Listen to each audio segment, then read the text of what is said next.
Ladies and gentlemen, boys and girls, it's time for Below Grade Level. Buckle up and get ready for the time of your life. Hello and welcome to Below Grade Level, the show where we take the books that we read as kids and read them as adults and ruin them. I'm one of your hosts, Jonathan Eaton. With me as always is Bekah Eaton. Hello. And Chris Zaleski. Hello. How's it going, guys? Good. Good. Yeah, I said every time, and I'm always constipated with having an answer. It's usually just... It's never a real question. Yeah. The answer's just good. Yeah, there's Yes. too much of The a answer's pause yes. between constipated and with having an answer. I know. It was like, is he constipated that often? I was like, That's every not great. time. I did eat a lot of Chris, cheese last Every night. time. We also ate a lot of cheese last night. We ate so much cheese last night. Okay. But I feel My like with stomach- me it has the opposite effect. I we woke took up. Lactaid. We took Lactaid, and still I woke up with a stomachache, and I was like, "Why?" And then I looked, and then Then you remembered all the then I cheese. went out to the kitchen, and I saw the cheese board with the crumbs of cheese, and I was like, "Oh right, all of the cheese." What have The we done? portents of the cheese board. we ate chipotle Gouda and truffle goat cheese. Oh, wow. Fuck, it was So good. fucking good. God, it was good. Let's see what our guest thinks about cheese. Please I've welcome been dying to know. back to the show, returning champion Alex Hayes. Hi, Alex. Hi. What do you like cheese? Cheese is great.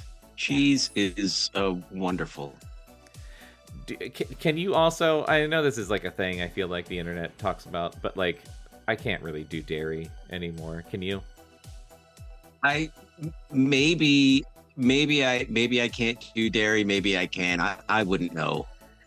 I But wouldn't know. I mean, do you do dairy? My guts are a disaster. I have no idea if it. I have You don't no know what's idea if it's causing the because of issue. dairy or not. Yeah, it might be dairy, man. Hey, maybe. I like to switched- say I'm intolerant of my lactose intolerance. I switched from regular 2% milk to Lactaid 2% milk, and like it honestly, I was as soon as I did that, I was like, oh, yeah, I can't do dairy, Yeah. like full on. I know I still eat ice cream and cheese, but yeah, Well, yeah. if we eat a lot of cheese, I'm if like, we eat a lot of, if cheese is our dinner, if which our- is what if it was our dinner last is night, cheese, then that's too much cheese Then- to not then- take a Lactaid. take a little bit of Lactaid. Alex, have you ever heard of the book The Eyes of Kid Midas? Not until you brought it up for the purposes of doing this here today. No. Okay, good. I'm so happy because you're in for I'm hoping a really wild ride. It's been really crazy, and I'm anticipating it gets crazier because it keeps ramping up. We are a little more than halfway through. Yeah. And already there is a kid in hell, and there is a kid that's 6 inches tall. Yep. And a kid Yes. that's basically dying of an addiction to power and Yeah. glasses. It's really upsetting, but to enthralling. power and glasses. Well, you got to see these glasses, man. Like, Who they hasn't are been there? cool. They're very cool. They're like Yeah. they're like. I should also always be prepared with the cover picture. image of this book because it's incredible. Yeah, the glasses, like Becca's gonna pull it up, but like it's basically like remember like how 90s cool guy sunglasses sometimes were like one solid piece of glass, like a visor, and they just kind of like dipped up in the Like- middle for your nose. Like a surfer with a no fear tattoo would wear. Yeah. I might have bought a pair very much like that for myself didn't? from Dick's Who Sporting did- Goods Yeah. a couple of weeks ago. Oh, okay. Hang on. Yeah, I mean, they describe it as a visor, and it looks like a visor. They look like snowboarding glasses. It's hard for me to see the screen. Oh my god, that cover, that image rings a bell. Maybe you know him. Maybe. We all knew a kid. Kevin Midas. If it wasn't us, we at least all knew a kid that had that exact windbreaker and those exact sunglasses. I think we all had that exact windbreaker at one point. Yeah. I just want to go back real quick, though, to something that Alex said, is that he bought these sunglasses a week ago. Yeah, I bought some big dumb sunglasses a couple of weeks ago to take on vacation with me. Do And you how- still have them? Oh yeah. Put them on. You And how want? they- You want? I should. I know where they are. I can run and grab them. You want to Get give me 2 I- seconds? yes, I want we'll you should. pause. All right, We I'll should be do right the back. last episode of this in sunglasses. We should All all right, buy should the I also sunglasses. We should should all buy I big also go sunglasses. put on my white Adidas windbreaker? Yes. Fuck yes. Okay, I'll be right back. Okay. This is the only time there's been a wardrobe change for the book. And a guest, no less. Yeah. We need This to buy is big dumb awesome. sunglasses for the final book. I'm gonna look them up right now. Big dumb. Bet you could find a pair at the flea market. Big dumb sunglasses. Probably. We should go there one of these days. I literally never think about leaving the house on a Saturday if I don't already have Not plans. this weekend, but next weekend. Yeah. I opened up my Google and it was just pictures of Billy Connolly. What is next weekend? All right, I typed in 90 Oh, sunglasses. I guess we're gonna cut this part out since we're not fucking doing anything. But yeah, See, I work next weekend. Okay, here's the I thing. think we could go next weekend, actually. All of these 90 Oh, here we go. Oh, this is a 3-pack for $17. Oh my Let me see. God. Let me see. Oh, it's perfect. Let me see. Oh, okay. Let me hang see. on, Jesus hang on. wept. Oh my God, it's perfect. Oh, ew! Oh, it's look at the frames. I call They're the black light- ones. Chris, look at the frames. They're all matching. Dear Lord. Jesus, did we? Jesus wept. Jesus wept. Okay, I'm buying these right now. Fine, but then there won't be one for John, who's going to be on the episode. But he's got Oh, those no, pink you're and green right. sunglasses that look pretty, 90s. There's so many options. Is there a 4-pack? And Oh can my- they get here by Saturday? It's free 1-day delivery. Is there a 4-pack? No, but there's so many options. I can't even. I'm crippled with Let me indecision. Okay, hang on. Those are boring. Those are here. I'm just gonna hand the phone to you, and Yes. you can flip through the fucking infinite options of sunglasses. Man, the last episode of this. Oh my God! Oh my god! It does look like you're going snowboarding. Holy shit! Is Kevin Midas? Is that you? That is amazing. I'm finally the man I wanted to be when I was 8. You are, oh my God, you're the grown-up version of the protagonist. If he lives, I truly don't know. I think we should get this one because it's 3 fun colors. Is that the original one I looked at? No, Or wait, the other ooh, one no. had black. This one is 3. Ooh, all pink, 3 fun. yellow, and I green. just called not pink. I'll wear pink. I don't give a shit. Alex, look at this. They're hideous Can and you beautiful. see? Can you see through your sunglasses? Yes. His future's so bright. He's got to wear shades. Gotta wear shades. I've never clicked buy now on Amazon faster. Well, so it'll be here by Saturday to give them to Chris. Hang on. Yeah, let me make sure that this is free delivery. Oh no, these ones won't get here until Sunday. Oh wait, what about these ones? I mean, you could get the other ones. It doesn't matter. I will swing by to grab them. Oh, there's also a drawing of a drawing Jonathan did, obviously, of a kid named Dash Kaminsky, I forgot who I about think they that. described as having like really nice lips, I guess, because you drew giant lips and like a little sparkle on the side of his mouth. They called them $1 million lips. Oh, I will never forget. I did forget, but I will now I will never forget. Which in 90s money is $1 billion. Yeah. Okay, I am definitely buying the first one. There's fine. the black pair. I'll wear the pink. I'll wear the black You'll pair. wear the black pair. I'll wear the pink pair. Green. Chris can wear the green pair. These will get here tomorrow. Chris can pick them up on Saturday. Yeah. So excited about these fucking stupid sunglasses. Yes, place order. They're gonna be terrible. We quality. can wear them to your But birthday a middle school birthday dance party. party Yeah. that I need Alex to wearing plan. all white and his headphones are white makes I the know. glasses just pop that much Ooh, more. very much pop. Guys, this You look episode like is a off to a famous really, DJ. really good Yeah. start. Yes. Bekah, catch us up on what happened last time. Oh my god, last time a lot of shit happened. Yeah.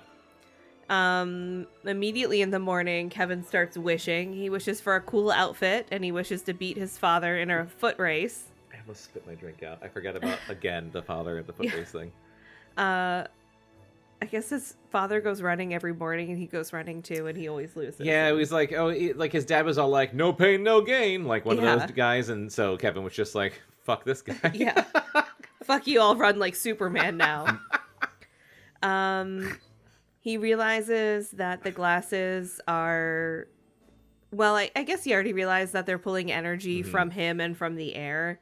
But then he sees like a little light, like a little lightning bolt line coming from the electrical outlet to the glasses. Yeah. So they're charging from the electricity. They're wirelessly in his charging. house.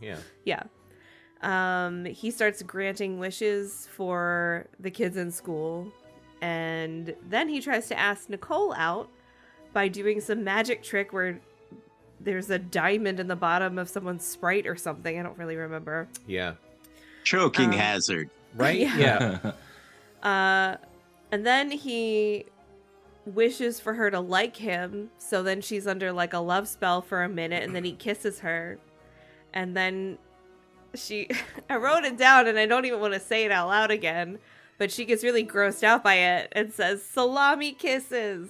Oh, ew, yeah. Oh, because he tasted like salami or he had like meat on his breath? Yep. So she gets mad at him and yells at him and calls him a shrimpoid like 50 times. Mm-hmm.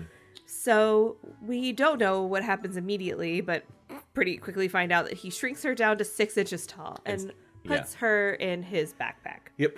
Then he gets to class and Bertram starts throwing the backpack around all around the room, and he's like, oh my god, she's gonna die in there because she's 6 inches tall. So then he wishes for Bertram to go to hell, and then he does, and a hole opens up in the floor and Bertram goes to hell. He goes home and puts Nicole in a hamster cage and realizes from everyone else's reactions about Nicole being tiny that his wishes basically alter reality. So she always was 6 inches tall, and Bertram never existed. And then Been funny if the reality as altered was Bertram was just always in hell. Yeah. Hey, remember that kid who was in hell? That's Well, no, I think they're slowly forgetting about him. Yeah. Yeah, I really thought it would be like, oh yeah, Bertram, he died and went to hell, He and died not and just went like to hell. he never was born. Yeah. He never There ever is existed. We know of a boy who never existed in this plane, only hell. Yeah. Yes. But Don't then be Bertram. Yeah. Then he dreams about Bertram being in hell in his closet, and Bertram's like, you have to get me out of here. It's full of fish. Something like that. Yeah. His hell's full of fish. Mm-hmm. And then he tells his sister Terry about everything, and she believes him, and she's very nice. Yeah. And I think we all agree that Terry is the hero of this book. She is. And I'm just She's like, wonderful. I'm just remembering like the last episode. We've read really, really crazy shit on this show before, but I have never had like my mouth agape as much, I think, as in the last episode. I've like this book has been truly shocking to me. Yeah. And I'm so excited to read more We of have it. so much book left. Holy shit. Okay. Well, let's just get right into it. Alex, you remember the deal. We'll read each one of us will read a page.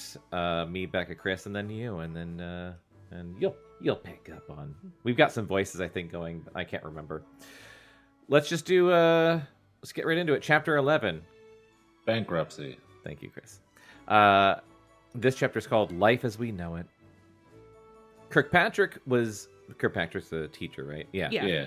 Kirkpatrick was back in school on He was Monday. the one that was giving them all food poisoning on the camping trip. Oh, right. And then I think himself because he was like out sick. Yeah. It's like a terrible cook. Kirkpatrick, the terrible cook, was back in school on Monday as Josh Wilson had hoped. Was Josh our Josh? I guess so. I was He's like, a friend. I don't remember him having why- a last name. Yeah, Well, I now know he I said does. this last time, but why at this point, midway through a book, are we still doing last names? I don't know. This is making me think there's a second Josh. Yeah. Josh had avoided Kevin like the plague all weekend, and on that Monday morning, he didn't wait for Kevin to show up at his door. He left early because he needed time to think things through without Kevin. Kevin was getting creepy. And there were things going through Josh's mind that he wouldn't dare share with Kevin, even if he were his best friend, which I think he was. The fact was, things weren't quote-unquote right anymore. Not just the things Kevin had been wishing for, but things in general, things all around. Ever since Kevin had found those glasses, the days had begun to feel strange. But Josh couldn't... also, I forgot to mention... Yeah. In the very first... maybe the second episode? I think the second one that we did. Kevin wishes for a storm. Yeah. Because he's just showing off his wish power. So now there's like a mountainous hurricane. There's like a giant storm threatening the whole town that he can't put back in the bottle, basically. He wished for, like a crazy thunderstorm on the mountain, and it won't stop. Yeah. It's just picking up wind speed. It's ridiculous. Josh couldn't put that feeling into words, or maybe he was just afraid to. So Josh went to talk to Kirkpatrick. Creepy's a good word. If he could talk to anyone at school about such things, it was Kirkpatrick, who we all called Kirkpatrick, not Mr. Kirkpatrick, just Kirkpatrick. I think we had a Mr. Kirkpatrick. I think he was a guidance counselor. That sounds like a guidance counselor. Sounds like another example of a first and last name. Kirkpatrick. Kirkpatrick. Oh god, if your name was Kirkpatrick, that would suck. Oh, that would. Although I did know a guy named Van Johnson, and Van Johnson's like a whole last name, but his name was It's Van. good. It's Van Johnson good. Van's a cool name to have. Yeah. If Van's in your Van's name. better than Kirk, for sure. What if his full name was Kirkpatrick? Kirkpatrick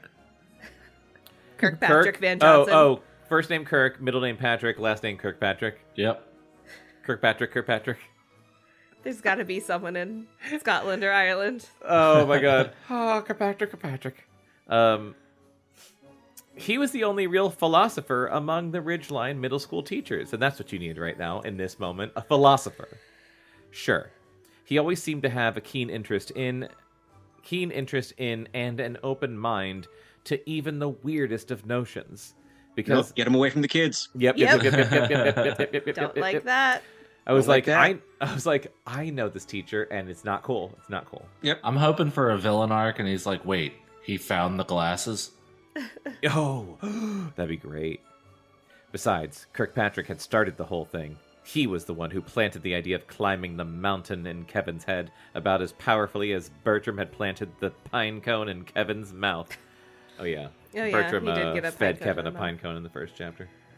The first bell was still 20 minutes away when Josh arrived in Mr. Kirkpatrick's classroom. Oh, we got a mister. Oh, and now it's done. Kirkpatrick sat at his desk with a red sniffy nose, correcting papers and taking care of all the problems left behind by Ms. Q. Oh, right, the substitute, who left when the child went to hell. He didn't notice Josh. That's where I draw the line. He didn't notice Josh until Josh was halfway to the front of the room. That's still pretty far away. You're early today, Josh. Yeah. Can I talk to you, Mr. Kirkpatrick? The teacher put down his pen and papers and looked up as Josh sat down in the closest chair. Something wrong? Was it Ms. Quackenbush? I'm sorry? Did we know that was her name? I don't think so. Quackenbush. All we knew There's is that two it was hard to A's. pronounce. 2 A's in a row? In a row. Quackenbush. That's the name of a furry porn starring ducks. Oh no. Oh. No, nothing like that. Oh, are the kids giving you a hard time? No, nothing like that, said Josh. He was beginning to understand just what it was he wanted to ask, but how could he come right out and say it? Mr. K, asked Josh, how do you think the world's going to end? Jesus Christ. Damn. And Kirkpatrick's like, sit down. I'll tell you. Kirkpatrick looked at him for a moment and laughed. I was expecting maybe girl trouble, he said. I mean, don't 7th graders have enough to deal with without thinking about the end of life as we know it? Oh, I guess they're 12. I think they're 12. Yeah. I thought they were 14. No, they're 12. He studied Josh and finally realized that Josh was dead serious. I don't like how many times we're saying Josh in the same sentence. You could say he. Josh. I know which he you At mean. least it's not like Troll 2 and they keep saying Joshua. Oh, yeah. That movie's Too. amazing. We watched that for the first time last week and it blew my fucking mind. Oh, you've never seen it? Holy No. shit. Makes you That look was at corn so different. good. doesn't it? Wild. It makes me look at everything differently. That the guy who ran the general store was just a mental patient who had been let out on a day pass from the hospital. And I he, saw saw that movie that as a in the child. trivia. he just thought everything he was disturbing. saying was real. Yeah. Uh-oh. You He's not hated that acting. kid. Nilbog is gobbling backwards. Yeah. It only takes them like 60 minutes to figure that out. He studied Josh and finally realized that Josh, right, the double Joshes. Kirkpatrick leaned back and ran his fingers through his uneven hair. What does that mean? What I have. He's got a mohawk. Oh, no, I just meant like it's kind of all over the place. You were just telling me What? earlier that my hair was It's like... got a crimp from headphones. Oh, okay. Maybe he's got a crimp from headphones. He's got a crimp from headphones. I don't think the world will end, Josh. I don't think it can. You're stupid, Mr. It Kirkpatrick. totally... Definitely gonna end. Every scientist says you're wrong. He glanced up at the humming fluorescent lights and rocked a bit in his chair.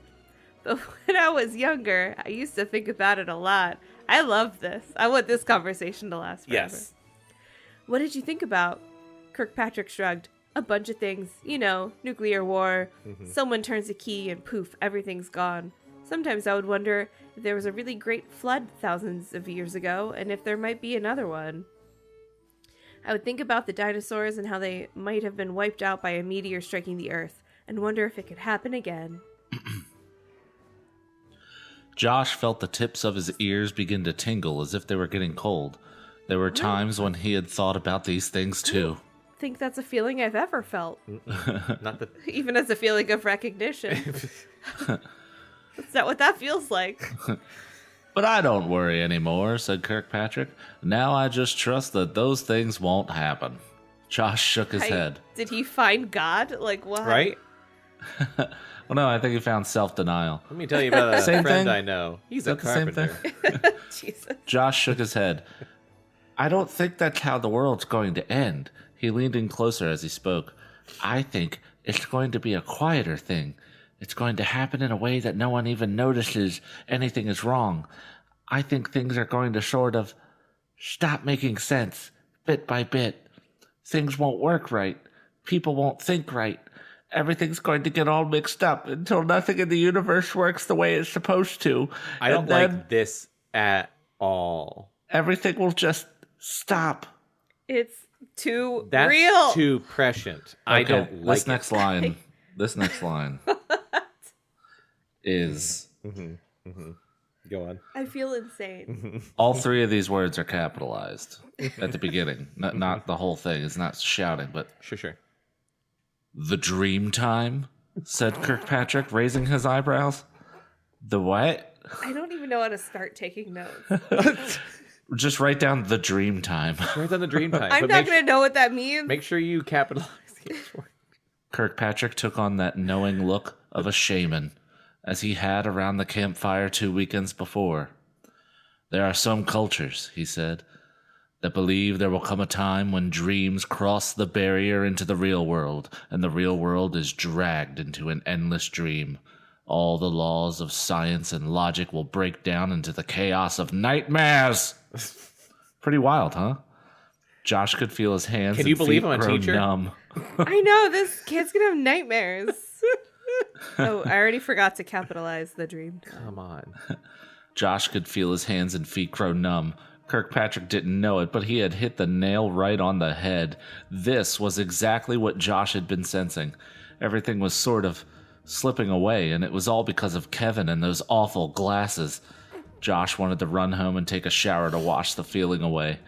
He wanted to slam his fist against the wall just so he could feel it and know that it was real and not a dream. Damn.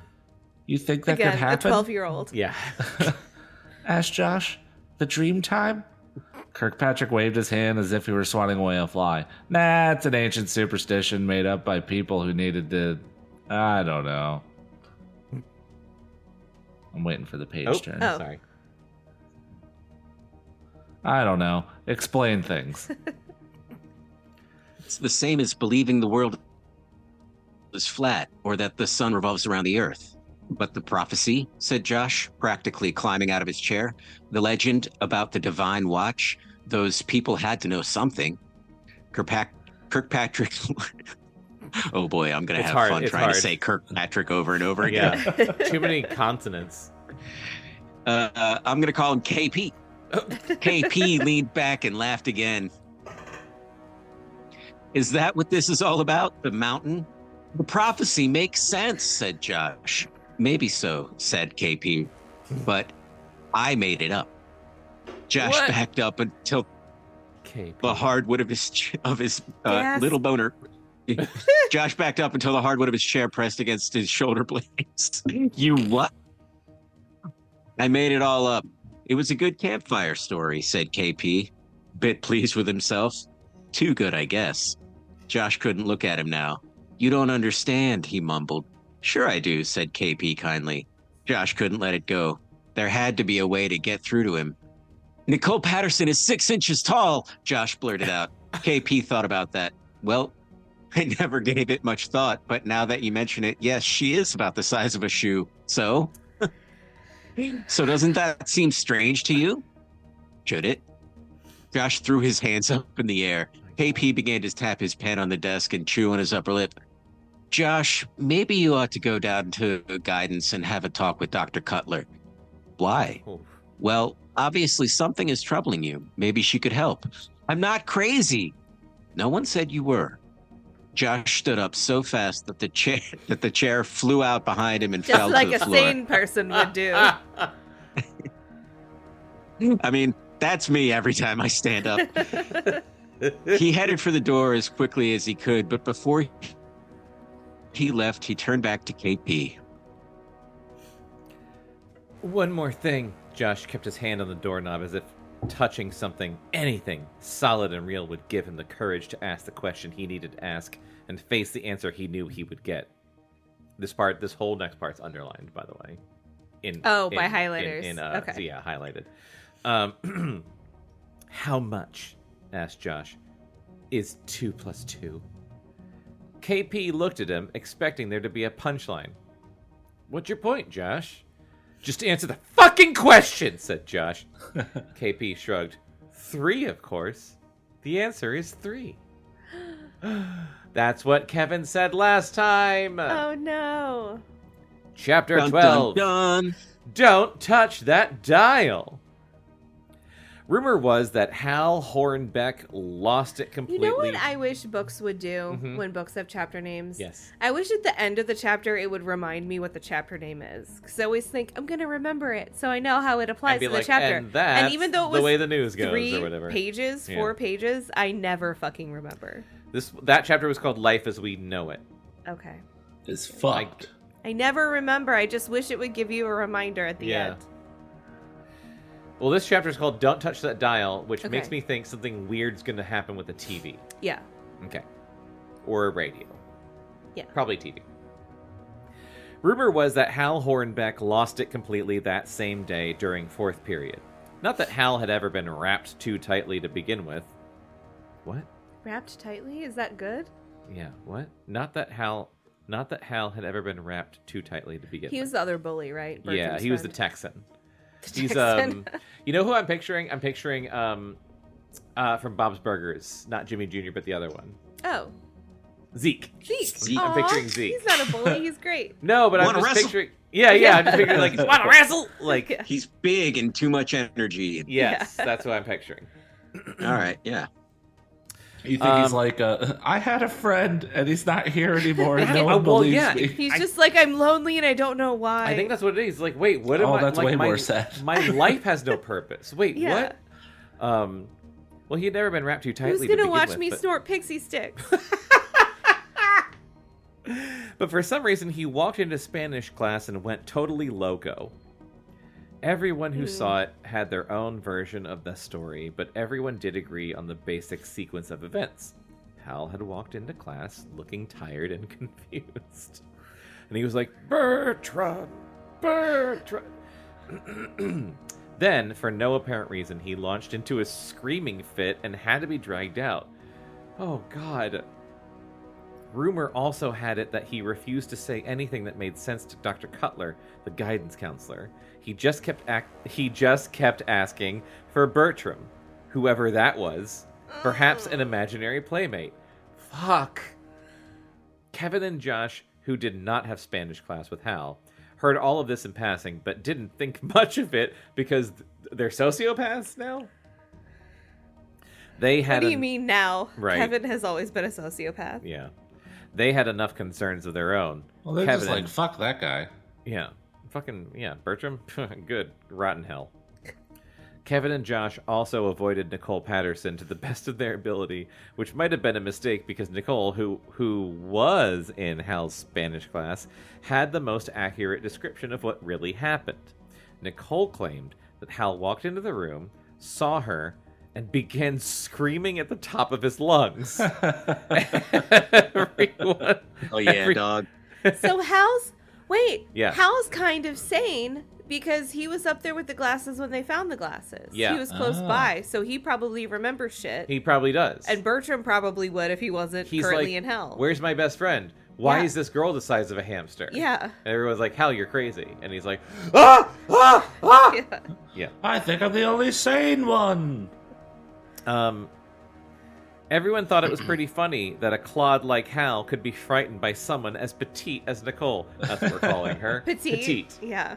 So petite you could put her in a So pocket. dainty. During lunch, there was further talk about how Hal had gotten a 0 on his first period math quiz, but Kevin was too busy looking for his sister to care much about the current status of Hal Hornbeck's math skills. Kevin was hoping Terry had come up with some advice as to what to do about the glasses. Terry did indeed have some advice. Take the glasses and smash them with a sledgehammer, she said. I'll do it for you if you want. Yep. I also had that thought. Yep, and great probably idea. all of us. Yes, good idea. That was easy for her to say. They weren't hers. She wasn't the one who needed them. She wasn't the one who got sick when the glasses weren't around. They can't be destroyed, said Kevin. How do you know? Have you tried? What if we try to destroy them and they destroy us instead, in defense? You're talking like the thing is alive. It's just a pair of glasses. Kevin didn't understand her, and his silence made Terry shudder. We'll bury them, said Terry, where no one will ever find them. Except you. Me, and Josh together, okay? Yeah. Who? Except the three of you who will know where they Yeah. are. Do you know what an addict is like? Yeah. Kevin squirmed his way out of answering her.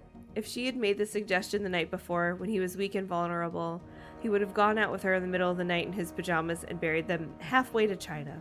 But that was then. Now Kevin had a better idea, one that he was certain would work just fine, although he wasn't about to tell anyone. Real quick, when you were a kid, did you also think that if you dug far enough, you'd go to China? That's possible. That's a real thing. I know I saw it in cartoons, but then I learned about the Earth's core and stopped. I have no idea at what age I was disabused of that illusion. I also don't know at what age. I just know that at a certain point in time, I 100% believed. Yeah. Did you ever try? No. I did. Tried to dig as deep as How I far did you could get? in my backyard, though. Pretty Yes, I close. did. Okay, yeah. I wasn't. I didn't think I was ever going to make it to China, but I thought maybe I was going to dig a giant hole to a tunnel to a clubhouse. Yeah. Yeah. Alex, me too. Got pretty close, hit some clay, and then I thought Hit some clay, clay. terracotta soldiers. Yeah, we're almost there. Yeah, obviously. You're like 3 inches down. I went through a period of time where I was like, I'm just going to dig.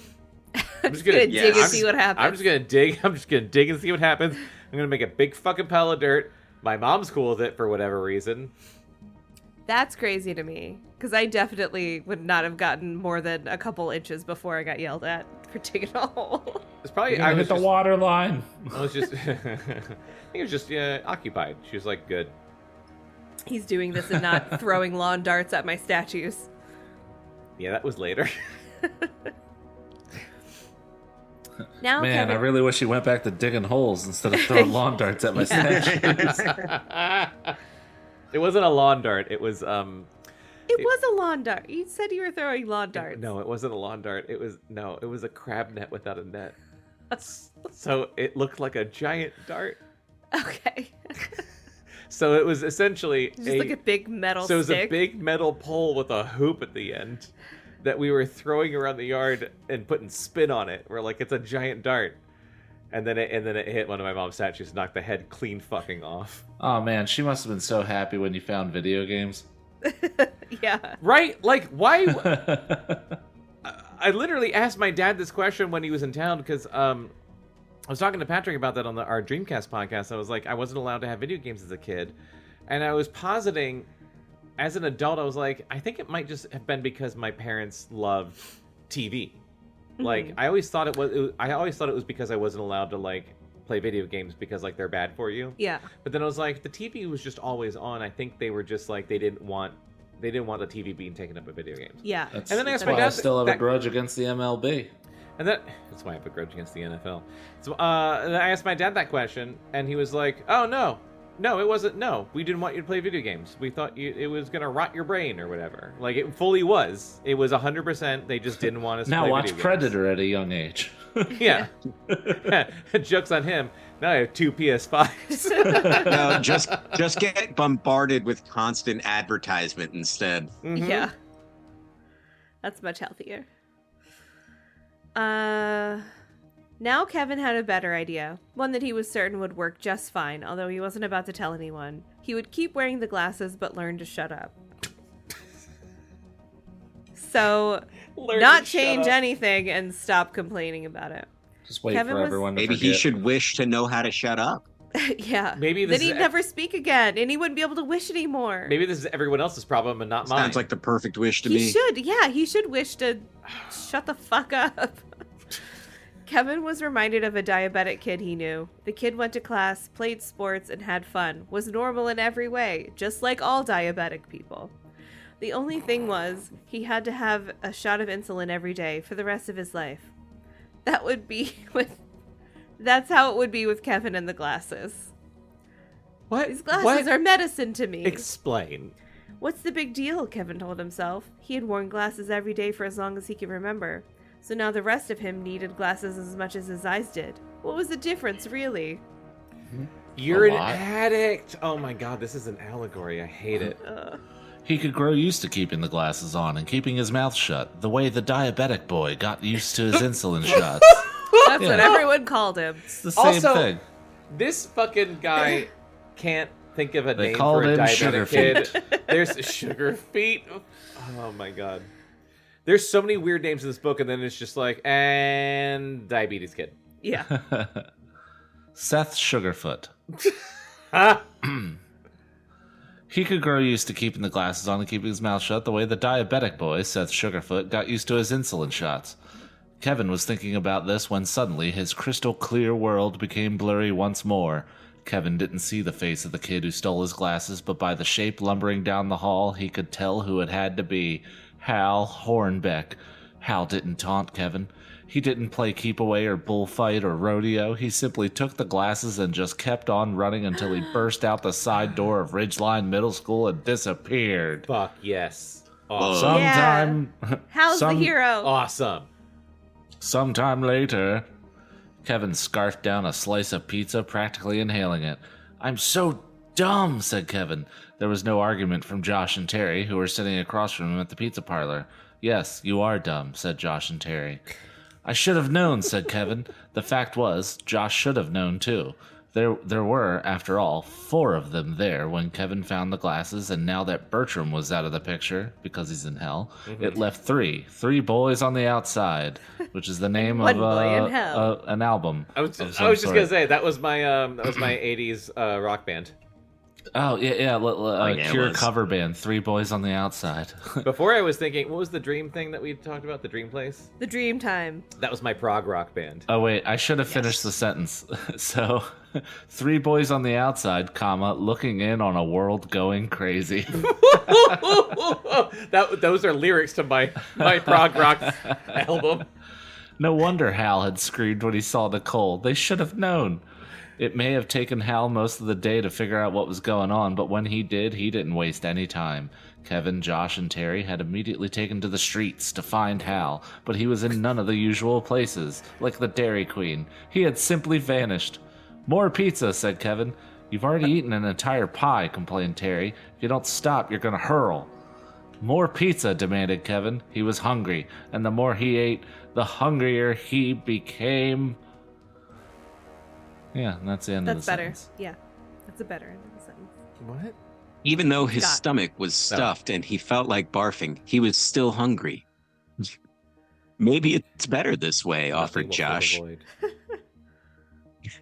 Are you kidding me? Said Terry. Do you really want Hal Hornbrook using those glasses? If you thought Kevin was a screw up, can you imagine what things would be like if that pusshead with that pusshead running the show? Ew. All right, points for pusshead. All right, yeah.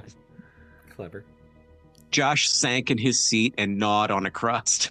Kevin inhaled the last slice on the table, then looked up at Terry and Josh with tired, sunken eyes. I think I'm going to be sick, said Kevin. I'm not surprised, said Josh. No, said Kevin, that's not what I mean. Both Terry and Josh were looking at him now, and they were beginning to understand what he meant. The glasses had been gone for just a couple of hours, and already Kevin was looking bad. His eyes were dark and his skin was pale and pasty. Soon he would start shivering. What came after the shivering? He didn't know, because Kevin had never let it get beyond that. He had always put the glasses back on, but now he couldn't. How bad would the sickness get? Jesus. How bad could it get before Kevin put down his crust? Keats is not going to help, is it? They all knew what had to be done. Where would you go, asked Terry, if you were Hal Hornbrook and had a pair of magic glasses? When the question was asked in that way, the answer came quickly and clearly, bringing on a powerful dose of hope. Wow, the drug illusion are getting it on pretty thick here. Hal had done what most kids in town would do under the circumstances. He had gone to the... What? He had gone to the dentist? I'm sorry. Why? Okay, thought- all right, pressing on, because I gotta know what the fuck that's Sure. about. Sure. Sorry. For the dentist drugs? They don't give you good drugs. I don't know. Oh, he's gonna wish to torture that dentist.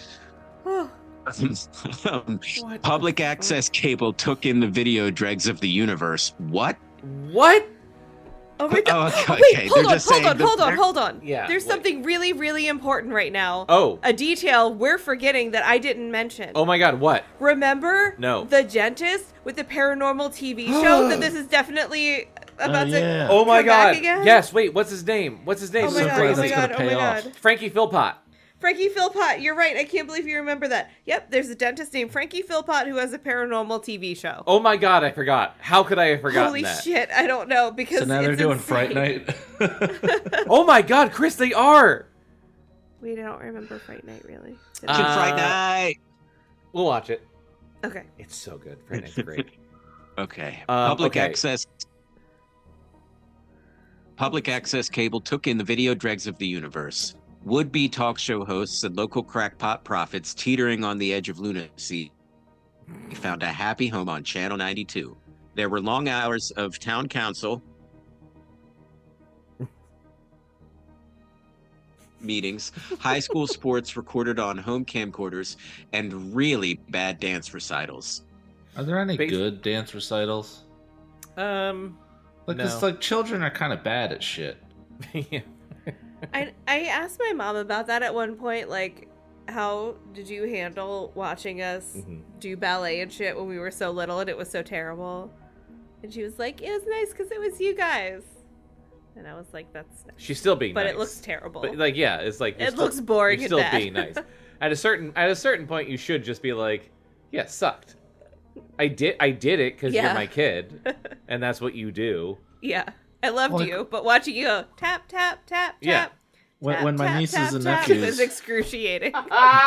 when my nieces and nephews were younger, like I'd be asked to like go to shit like that, and I'd just be like, "Why?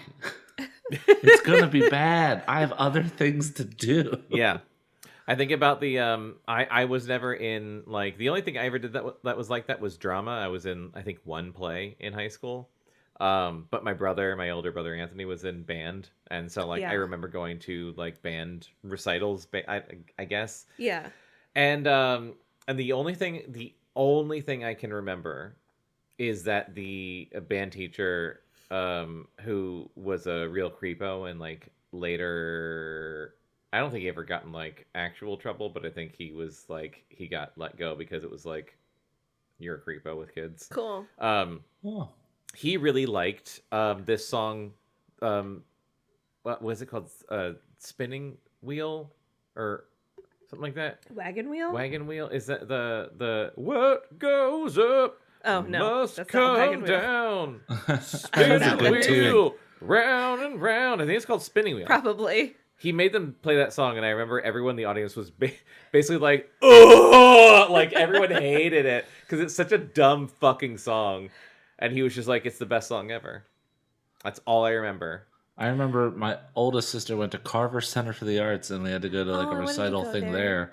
And she sang, sometimes the snow falls down in June, sometimes the sun goes round the moon. That feels like a real like like a movie. Yeah, that feels like version. it's in Napoleon Dynamite. Yes, yes, exactly. Or no, that might have actually been middle school for her. Oh, Because I think man. it was after our horrible car accident. Oh, no. I remember it being in like dance classes in elementary school, and every single year, I feel like my class did it multiple years, but I don't know. Every year, some class did the song Proud to be an American. It felt very much like a political rally. It was Fuck. so America. Incredible. The only thing I ever made people come and watch me was the one play I was in high school, which was called Uh-Oh, Here Comes Christmas. It sounds like you named that play. It does. Which I feel like it was bad enough that it made up for all of the years that I never did anything that I forced anyone to have to go to. Okay, first of all, Yeah. I didn't force anyone to do shit. I was forced to do ballet and Well, yeah. stuff and signed up for softball. I at least loved softball. Yeah. I've never made people go as a kid. But like your parents are not gonna not go. But That, they're you the know. ones that sign you up. I'm just saying, Yeah, it's not yeah, like yeah. the kids are forcing them to do anything. Oh no, they didn't sign me up for drama. I did that. I know. Yeah. I'm saying.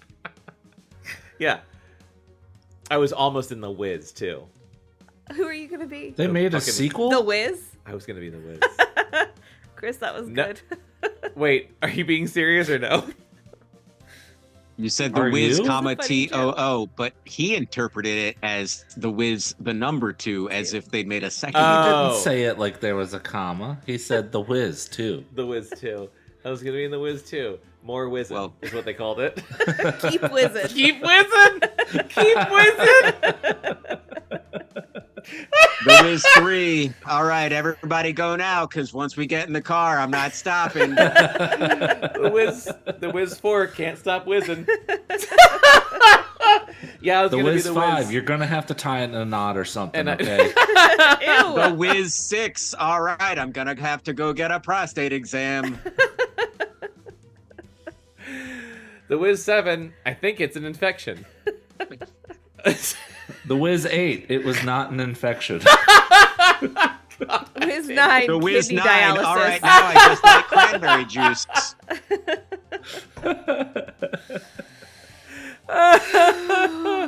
The reason I chose not to be in The Wiz, Oh, you turned them down. I did. Oh. Okay. I auditioned, and then I got Which black role did they want you to play? the Wiz. I was gonna be the That makes wizard. sense. You were going to play the And- Cosby role. I was Jay, no. Michael No, Jackson. really? That's who played him in the I never movie. saw the Wiz. I never saw The Wiz either. I just know that Michael Jackson. Me was in either. It is a fever dream. it. Yeah, I saw the play. I got the part of. I auditioned. I got the part of The Wiz, and then I turned it down because I was making, I was making my high school movie Nacho 3. I was making the third movie in my trilogy of Nacho zombie movies. And I was like, this is going to interfere with Nacho's with shooting Nacho, schedule. with the Nacho 3 shooting schedule. Our My man, production you had schedule your cannot be priorities. pushed. I had my priorities. Look, I was 16, going on 17, and I was like, I can't do both of these. I'd rather do Nacho 3. 16 going when on most 17 of what you and had was Isn't free. that thinking My about Fair Lady? auditioning for The Or Sound wait. of Music. Oh, What was it's that? Oh, Sound of Music. Oh, it was accidental. All right. That Holy was fun. shit. I know what our TikTok clip's gonna be. I feel like so far there have been 5 moments in this show where I'm like, that's the TikTok clip. So this one might just Cry have a little. lot. So, okay. really bad dance recitals. Basically, anyone who could afford $10 a minute could have his or her own local television show. That sounds cool. I would do that. Yeah, I know. I was just like, I was doing the math, and I was Probably like, not. I'd do that right. It's probably like $50 a minute now. Well, $10 in '90s money is like $1,000 now. It's true. Yeah. Only one local show was watched week after week. Frankie Philpotts. Oh. What's it called? I'm so excited. I can't see the screen. Okay.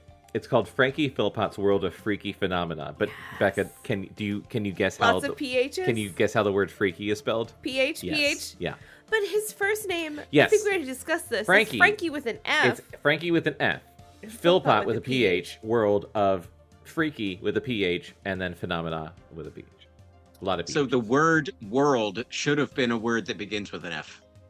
It should have been or like... it should have been or like- Freaky At least an PH F sound. Phenomena I don't care how he F. spells it. Yeah. He should have just changed both words to the wrong one. Amazing. The story, as everyone knew, went like this. Frankie, a mild-mannered... This is the best thing we've ever read. Frankie, a mild-mannered dentist, had discovered some years ago a set of... Wait, well, I'm so sorry. I'm taking notes. Frankie Philpotts' Fuck. World? What was it? Frankie Philpotts' World of Freaky Phenomena. Okay. I am having currently a fever dream. Is that fever with a PH? Yes. Frankie, a mild-mannered dentist, had discovered some years ago a set of gold-filled molars that not only picked up a local radio station, but also, when the patient's arms were held up in just the right position, could tune in voices from the great beyond. From that Or moment on... another radio station. Yeah. Just someone with a CB radio going like, oh. From that moment on, Frankie had dedicated all of his non-dental time. That's how I think about my time. That's true. It's my dental time when I get that cleaning twice a year, and all the rest of my time.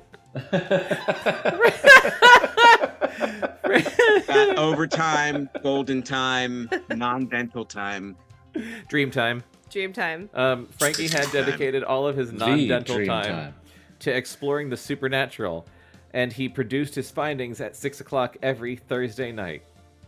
I would tune the fuck Are in. you kidding me? Are you kidding me? If there was a Towson dentist who was a fucking paranormal investigator That we on could, like, Okay, really public get here's the behind question. television? Dead serious question. Yes. If your dentist did this, Yes. would you still go see him as a dentist? 1,000,000,000% yes. But 100. for real though. I would look Okay. for more excuses to For go real see him. though. Here's the actual serious answer. Yeah. Depends on how good of a dentist they are. Yeah, like I believe that someone can be a very good dentist and still believe lots of crazy shit. Like it's it's totally there's All right. not Yeah. a real That's fair. conflict if there. you're a good enough to, if I can't feel anything when you're in there and you're rooting around with your little They've got metal those sharp with your metal things. okay, but what was his name? Dr. Jacobson, who died, and Yeah. he was like 60 something. He was really good. He was so good. That's my point. It was like all he did his whole life was be a dentist. So he was like the best dentist I ever had because he just got in your mouth. He was like, doop, doop, doop, doop, doop. I'm done. And I'm He like, just got in your mouth. he just got in your mouth and he fucking finished. So yeah, if Frankie Philpott's a good dentist and he happens to want to hunt ghosts, I'll give him my business All right, that's and I'll fair. watch his goddamn show. His dental practice... This is the best book in the world. His dental practice doubled, of course, since every kid in town wanted a paranormal dentist who might be able to tighten his or her braces just enough to pull in radio signals from dead people, or even better, famous dead people. Oh. Best kind. Yeah. You don't want to like tune in like poor dead people. What kid doesn't want to talk to Marlon Brando? Kids, he wasn't dead then yet. No, probably. Kids watched his show every week. An argument can be made. Yeah. Kids watched his show every week, hoping beyond hope that something mystical would actually happen, but nothing ever did. This week's show, however, promised to be very interesting. Sometime later, Kevin, Terry, and Josh arrived at the small office building where Frankie J. Franklin. Sorry, I'm so sorry.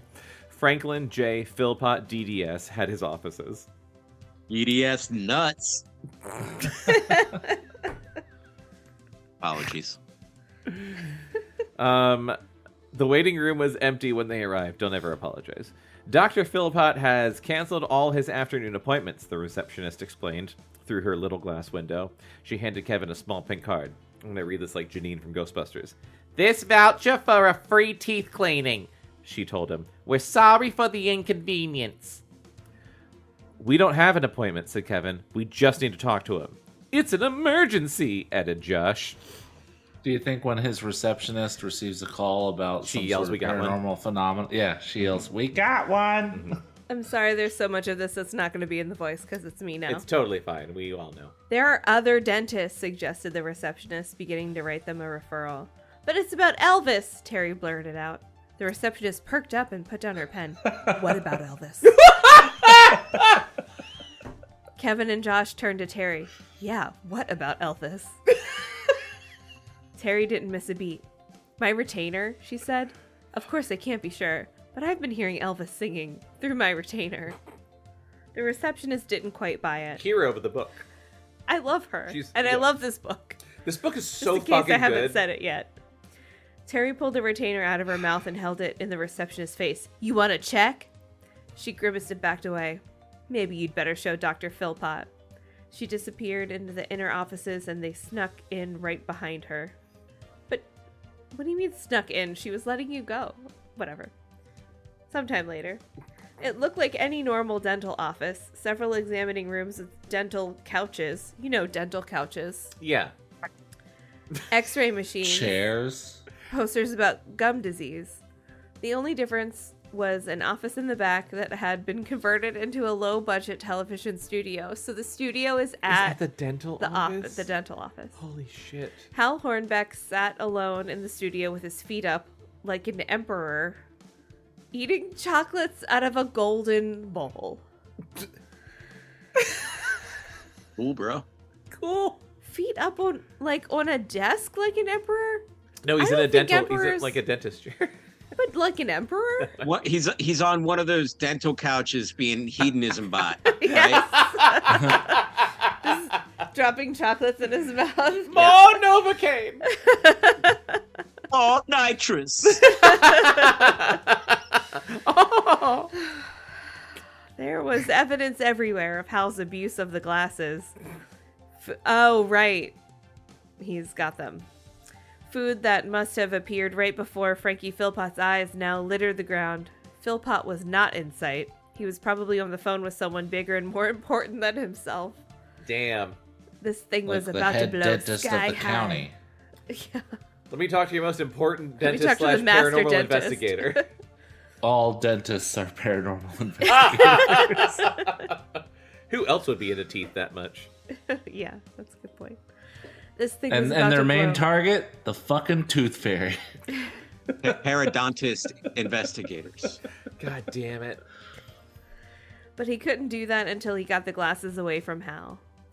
"Well, if it isn't the goon patrol," said Hal, not even bothering to stand up. Why would he stand up when you entered a room? Or This make is a good joke. The 1850s. Yeah. "I knew you'd get here sooner or later." "I want my glasses now," said Kevin. I forgot about this. Okay, so this is insane. This is a callback. Extremely full Nelson, said Hal, and instantly Kevin felt his neck pressed forward and his feet lifted from the ground, although no one was there. Kevin couldn't talk, could barely breathe. How dare someone use his own glasses against him? It's too late, said Hal. Philpott's already putting me on this week's show. You moron! You can't show the glasses on TV, insisted Terry. Then everybody will want to take them away. Hal gave her an ear-to-ear smirk. Not if they don't know it's the glasses. Right now, Philpott thinks I'm the one with the power, and you'd better not tell him different. Just then, Frankie Philpott, dentist of the supernatural, burst into the room, fumbling with his video camera. Excuse me, his eyes and says hair that. were wild. Dentist of the supernatural. Oh, it does? That's what the book said. I I thought thought Chris said that. I thought Chris made that up. I don't I barely ad-lib shit in this book. That's true. His eyes and hair were wild, as if he had just won the lottery. In his Yeah, excitement, you know it how took your him- hair gets excited? In his excitement, it took him a few moments to notice there were new people in the room. Are these your new friends? Frankie asked Hal. Are they like you? No, answered Hal. They're mere humans. Don't listen to him, began Josh. Josh, said Hal, you shouldn't talk with a frog in your throat. Josh suddenly began to gag and cough. Terry opened her mouth to speak, but when Hal turned to look at her, she shut it again for fear of what he might do. God. Frankie It's Philpott Everybody didn't- needs to learn to shut up. Frankie Philpott didn't care about the kids in the corner. He anxiously raised the video camera ready to record the magic of Hal Hornbeck. The magic of said- Hal Hornbeck Wow. sounds like a vinyl record I would have found at my grandparents' house. You know, Hal Hornbeck. He played 3 seasons at the Sands. It's definitely jazz. Yeah. Or one of those He plays random trumpet. businesses you see run out of a house on Google Maps. Hal Hornbeck, realtor at large. I do wills exclusively. I've had this power for as long as I can remember, Hal began once the camera was rolling. I was born with it. It was not Maybelline. I ad-libbed that one. Josh kept trying to clear his throat but couldn't stop gagging because a fucking frog was in it. Terry, who was trying desperately to free Kevin from the invisible stranglehold, turned to Josh and gave him the Heimlich maneuver. You know Go what I on. love about this book? Everything. It feels like Wayside School level hijinks yeah. and like absurdity. But, But like, it's a whole ass It's a novel whole about ass it. book, yeah. I Yeah. love that. Absolutely. Go on, said Frankie. Tell me everything. This must have been the highlight of Frankie Philpott's life. Documented evidence of a supernatural being. Where are your people from? He asked. Originally Pittsburgh, answered Hal. Terry gave a tug on You gotta say Josh's Texas. gut. That's Terry funny. gave a tug on Josh's gut. How do And you tug a I'm gut? sorry. You the just Heimlich. grab the love handles and pull, How do baby. you He's doing the how do you Heimlich. tug a gut? Doing the Tug a Heimlich. gut. Tug a gut. That's the wrong way. 100%. That is what I would call my like Texas barbecue restaurant if I had Tug a one. gut. Tug a gut. Tug a gut. Ew. Yeah. Yeah. one of Sounds the I like you're gonna Heimlich. get saying it. sick Tug there. a Tug a gut. gut. Tug a gut. Tug a gut. Tug a gut. Tug a gut. It sounds like that, but like you'd go. I would go. You right? Are we going half down to a the tug a second. gut? Oh my god, the next sentence is weirder. It's Friday. Hold Where on. else the would next we go? sentence is actually weirder. Oh god. I'm just All thinking right, like all right, everyone let's- jump in my let's pickup truck barrel and go in to the here. tug a gut. All right. Terry took Josh to eat at the Tug-a-Gut, and Josh coughed out a good-sized bullfrog, which shot across the room like a bullet, right into Hal's face, knocking the glasses to the floor. Great aim, Josh, said Terry. Good What? sized. Good size. A good It doesn't matter what size the bullfrog is. It came from a child's throat. And if it was a good sized, he's dead. He Because a small frog He would was kill you. almost I can't say that word. He was almost dying Yes. from not breathing. That word. Asphyxiated? Yeah, that's the one. I had trouble with it. It's hard Fine, to it's say. in easier the to best say of when I times. And we're all insane right now. I'm Autoerotic. kind of drunk.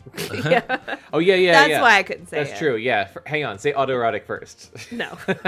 I'm good. Kevin Asphyxiation. flexed his arms and neck, spun around, and finally broke out of the Nelson. Nelson being capitalized here. Yes. It is a proper He noun. dove to the ground on top of the glass just like a football player recovering a fumble. Frankie Philpott did not waver. He had a job to do.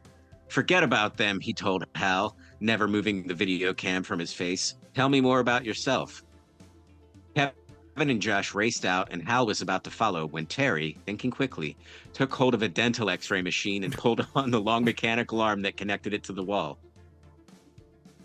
The thing looked like a huge blue insect head. He aimed it at Hal's chest. One more move and I'll fry you, said Terry. Hal What? froze in his steps because he's What? also a moron. At last, Frankie lowered his video cam. Is something wrong? Also, this dentist is a moron. Yeah, apparently. Yeah. God damn. Why? Hold on. Yeah. Okay. Hold on. A lot just happened. So when I have gotten A lot of x-rays at the moronic. dentist, this book was in 92. Yes. So when I was 92, I was very young. I don't remember what the dentist's office looked like. Yeah, But same. when you get x-rays, you have to go into a whole different room with the x-ray machine. It's not just like x-ray machine on the wall next to your video camera. I don't remember what it was. I thought he had a then. studio back there, not just like I set up my camera in the room with the radiation in it. That's probably Yeah. exactly what he did. It's a dentist's office. Like, oh, the X-ray room could double as a studio. Yeah. Well, what's funny is now the X-ray machine is literally in a closet. Now it's like you go to the dentist. Well, my dentist at least, but like it's not a separate room you go to. You just sit there. They open a door and they pull this big arm out and they stick it next to your face, and then they just like walk around a corner. They put a lead thing on you, and then they walk around the corner and like click. But yeah, like not. Yeah, in, well, mine was like in another room. Yeah. Yeah. Yeah, the technology has progressed, certainly. This probably is the X-ray room. Yeah. And he turned it into a studio. Huh, Well, Frankie. wouldn't you? Yeah.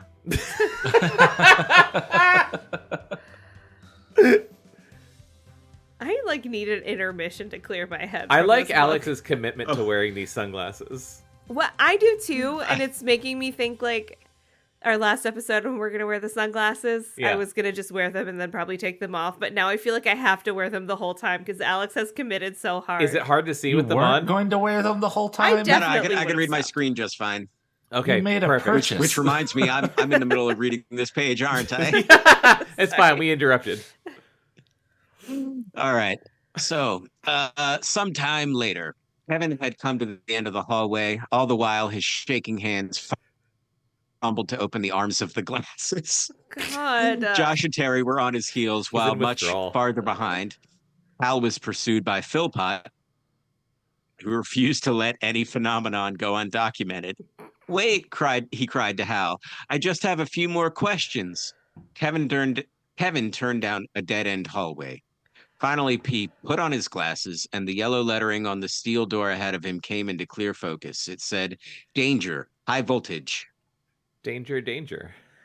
High voltage. Danger, danger. How are you not singing more of that song? When we touch, when we kiss. Well, now I know what I'm singing Friday. Kevin, this way, said Terry as she and Josh turned toward the elevator at the other end of the hall. The glasses were already filling Kevin with warmth, taking away his shivers and his headache, but not quickly enough. The electricity was humming. The electricity was humming behind those doors. Kevin could hear it, and he began to He's wonder. jacking on like Bender.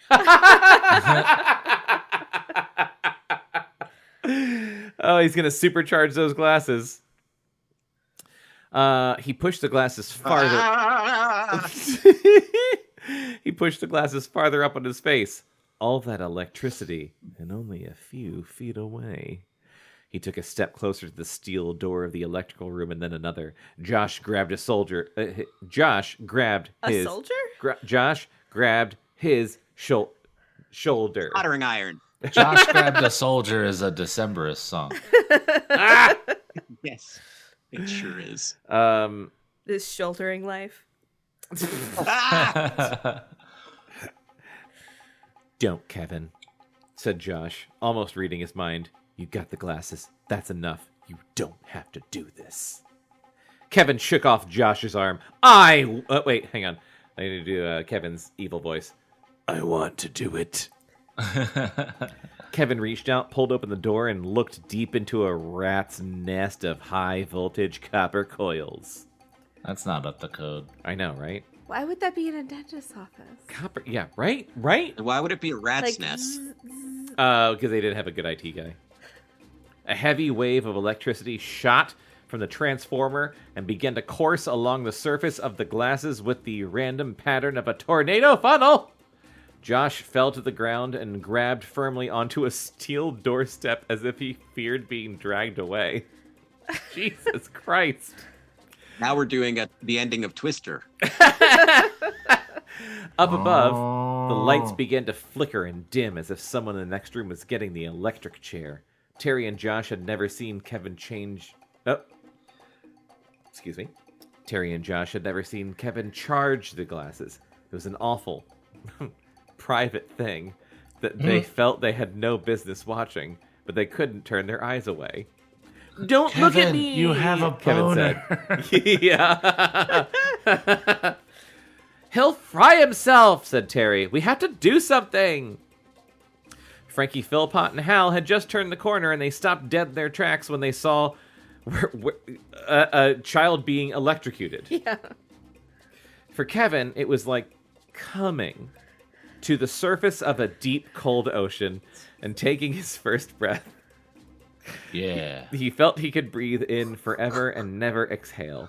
It felt better, like a CPAP. It felt better than anything the glasses had ever done for him. Jesus Christ. This really is...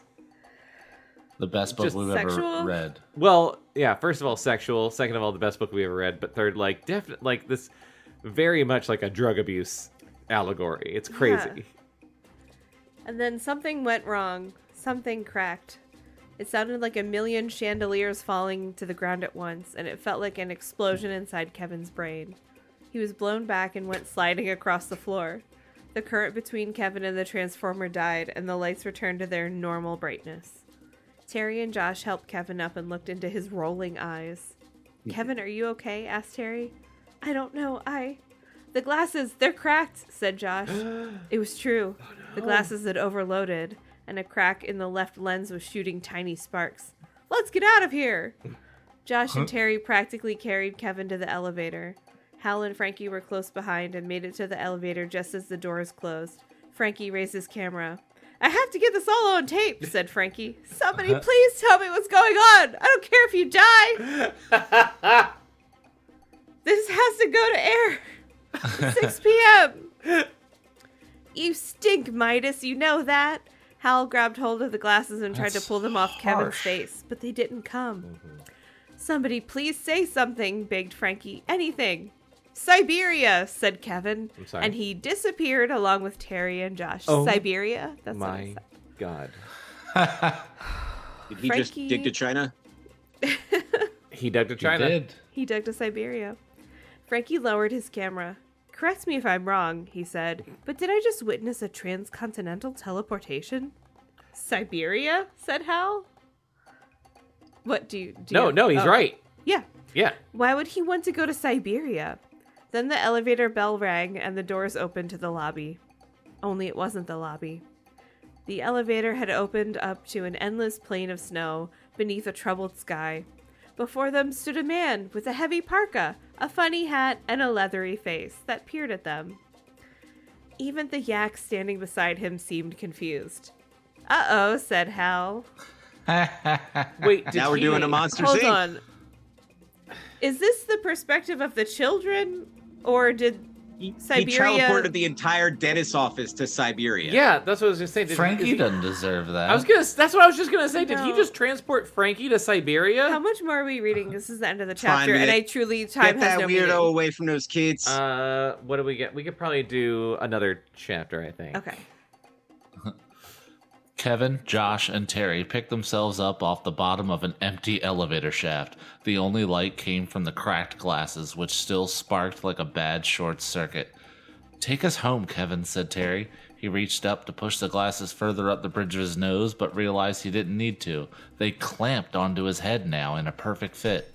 Kevin pictured his house, then opened his mouth to wish them home, but they were standing in his living room before he said a single word. He didn't think much of it. Until about a minute later. Oh my God. Okay, Chris, keep going. Chapter 13. Haunted House. A black hole, Kevin recalled from his 10-page report on the universe, was a sphere of darkness that swallowed everything that got near it, even light. His parents often referred to his room as the black hole.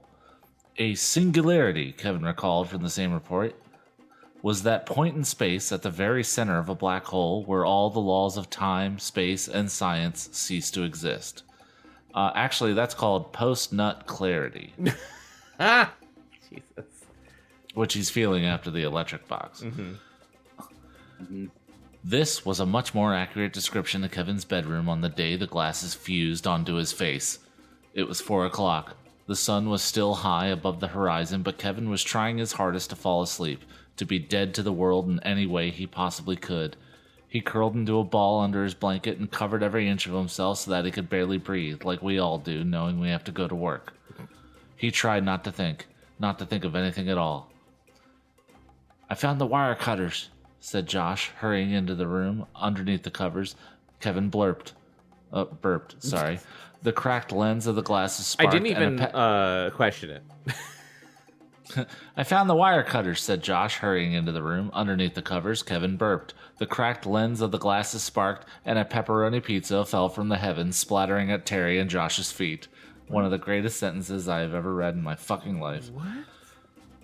"Just because all that pizza's coming back on you," said Terry. "You don't have to wish it all over us." This book's amazing. Leave me alone. Kevin stirred beneath the blankets, trying not to think of food anymore. He began singing in his head, forcing everything out. Oh, wow. A ram sam sam, a ram sam sam. I don't know what kind of singing. Wait, is he what, scat? What? A ram zam sam. What? Wait. Okay, well, the book acknowledges as we go on, it was the stupidest, most nonsensical song he knew. Oh, just Words wait. It gets dumber. Words that meant nothing, thoughts that could not possibly take any shape in his mind. Ghoulie, ghoulie, ghoulie, ghoulie, ram sam sam. The No, police Alex, did a sing dumber it. song. Sing it. Ghoulie, ghoulie, ghoulie, ghoulie, ram sam sam. That does actually sound like a police song. A ga ga ga ga ga. A goo goo goo goo goo. Is all I want to say to you. Yeah, I don't like the police much. Still, a thought Yeah. did squeeze its way. Nah, they're fine. The They're- lens yeah, sparked that's at an exactly empty they're glass fine. on his. The lens sparked at an empty glass on his desk began to foam over with root beer. "Stop thinking," Kevin ordered himself, but his mind wasn't a light bulb he could just turn off. When they had returned from their eventful afternoon, it hadn't taken long for them to discover that they had a new and much more serious problem on their hands. The cracked glasses had fused onto Kevin's face, and if that What? wasn't bad enough, What? the crack was making the glasses malfunction in the worst way. Just the worst way. Now the glasses were having little seizures. I love that pizza.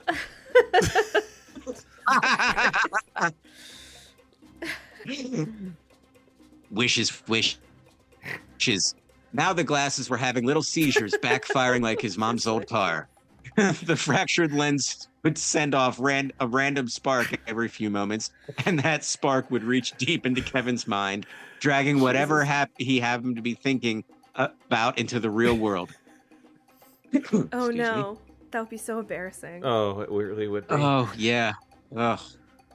He didn't have to wish for it. He didn't even have to want it. He just had to think about it. Controlling what he wished for was hard enough, but controlling his thoughts was like trying to herd a swarm of bumblebees with a goldfish net. The best Kevin could do was create a wall of static in his head and try not to think of things like Godzilla.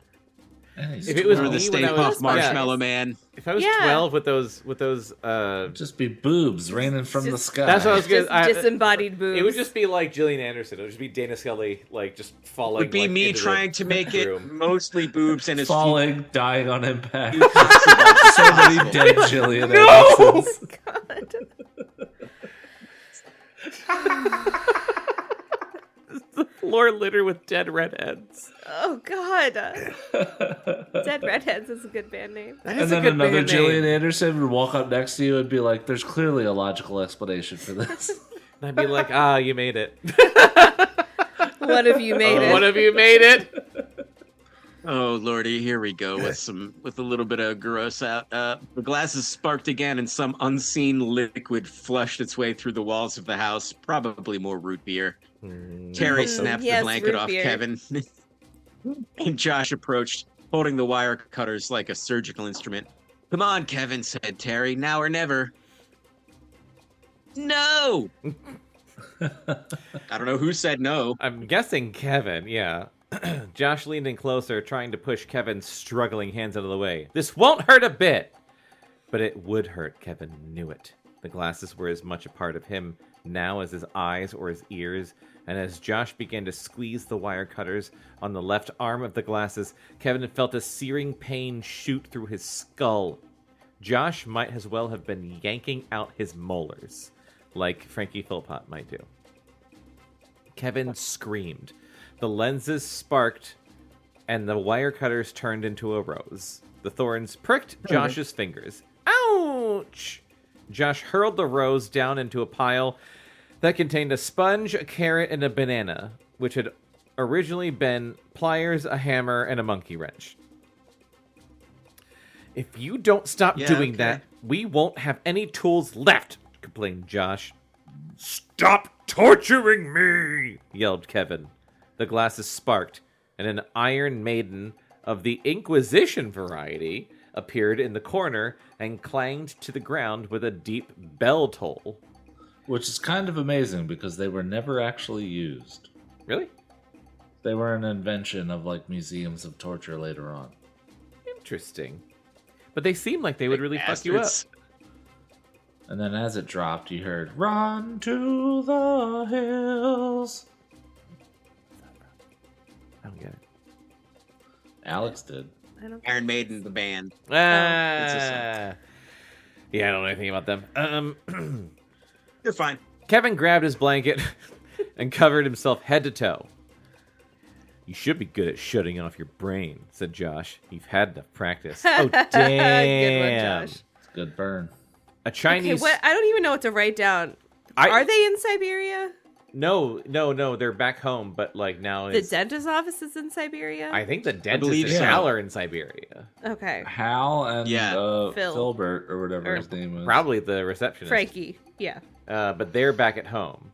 But now, like, home is now like a wacky zoo because everything that he's thinking of happens. A Chinese, such as a Chinese star flew through the air, the four-pointed steel disc just missing Josh's head and embedded itself deep in the wall. Okay. Josh looked at the weapon and shuddered. You're really good at getting rid of people you don't like, aren't you, Josh? Said Josh. First Bertram, then Hal. Am I going to be next Kevin? That's a smart move. Antagonize God. Right? I would just be like, I'm going to go home forever. Be like, and you're I'm so gonna right. forget that I knew You're so right. I'm just going to leave and hope I never cross your mind while I'm gone. you. Yeah. I'm going to move somewhere you've never heard of. I don't know where it is. I'm sorry, said Kevin. It was an accident. But even so, an apology seemed useless. We're still friends, right, Josh? Yeah, said Josh. Of course we are. But Josh couldn't look him in the face. Maybe I could run the glasses down, Kevin whispered, as if the glasses could hear him if he didn't. Oh, God, Kevin. Kind of the way you run down a battery. This is getting depressing. Well, that didn't work before. It just killed you a little bit. All you did But was I bet it'll work this time. All you did was ruin your neighbor's house. Yeah. Josh leaned in closer, trying to push Kevin's struggling hands out of the way. This won't hurt a bit, but it would hurt. Kevin You're reading knew the it. same page. He didn't turn it. Oh, oops. Thanks, Jonathan. What happened?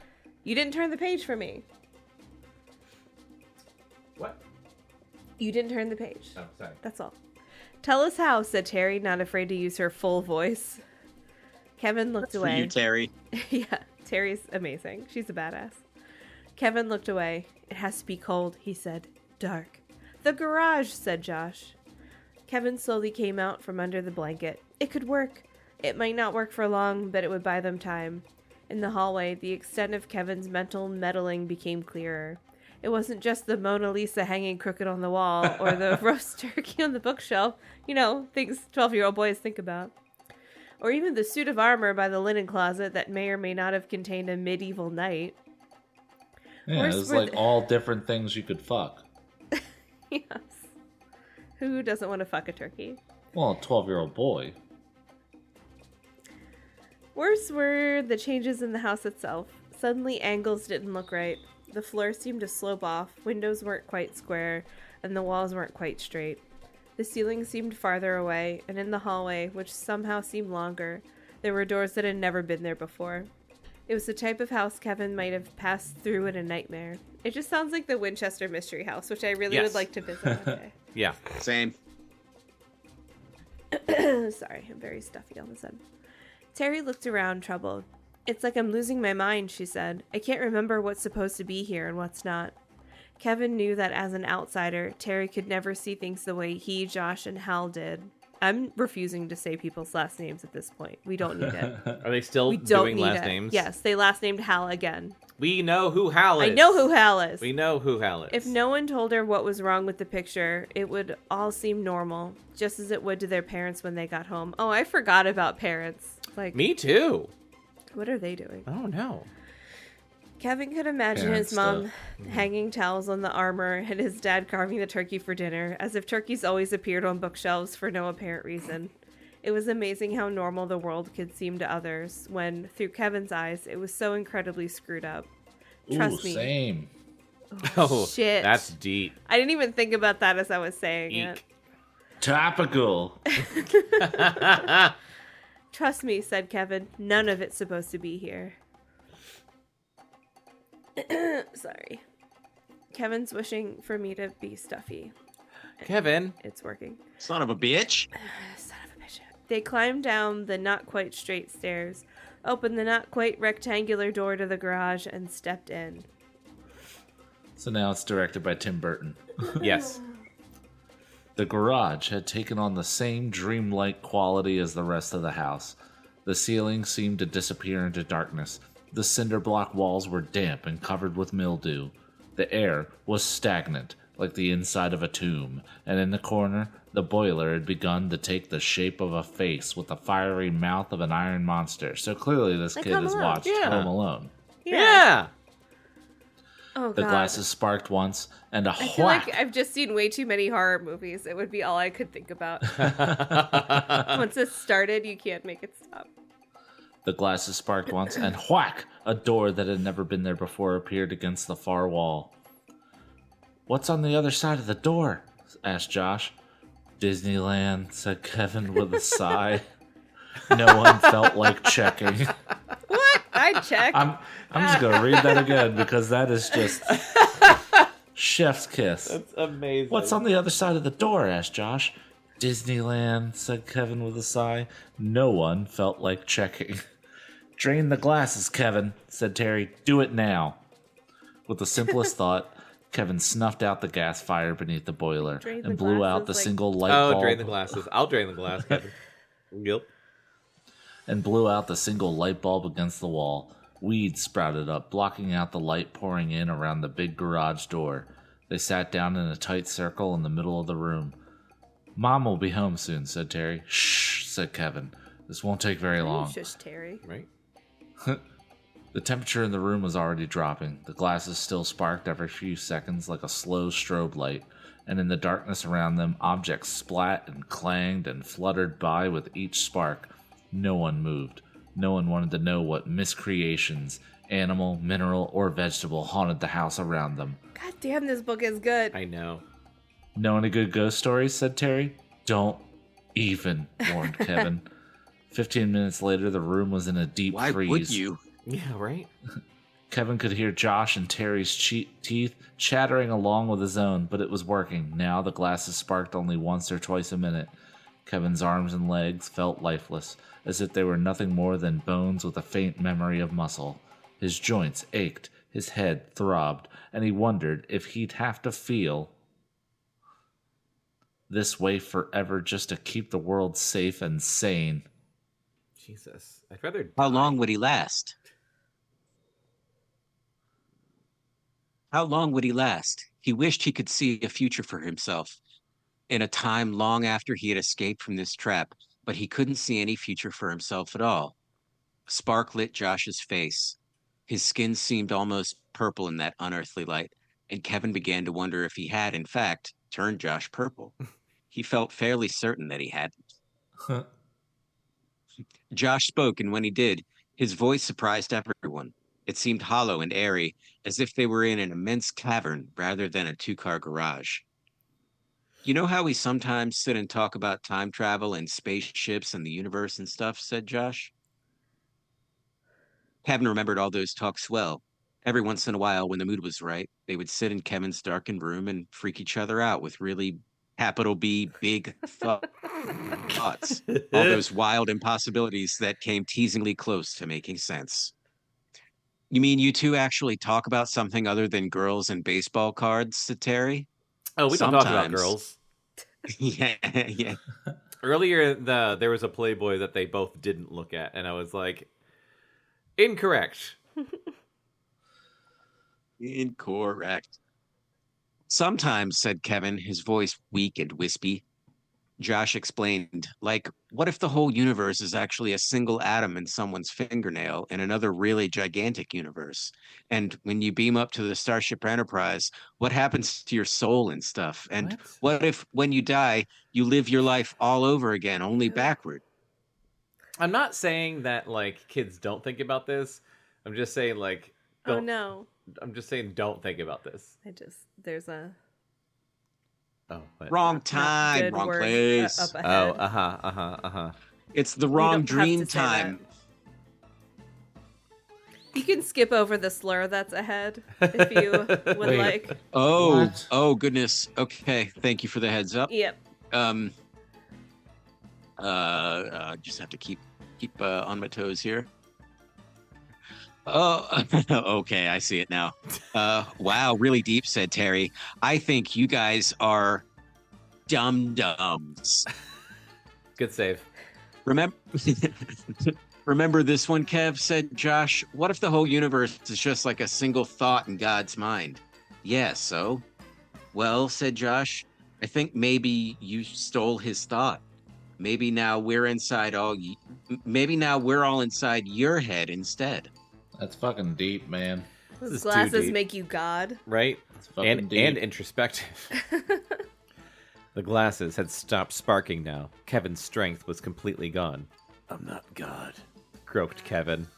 No, said Josh. I'm just a man. You're not. Oh, damn. Sometime later.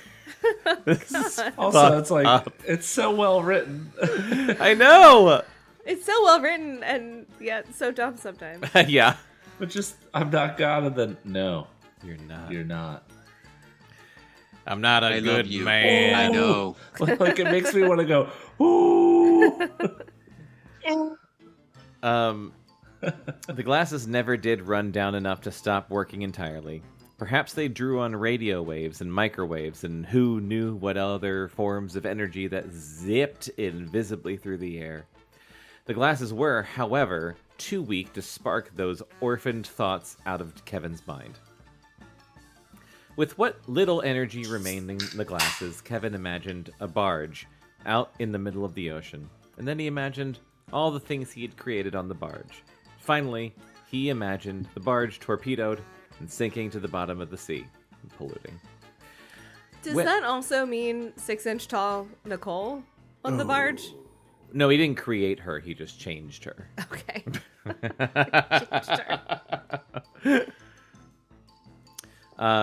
When the waves in his mind were clear of debris, he knew it had been done. All of the objects he had dreamt up were gone from the house, but he couldn't change everything. The mysterious doors were still there. The listing walls and crooked ceilings had not returned to normal. In his bedroom, feeling like death's poorer cousin. Hold on. I need that again.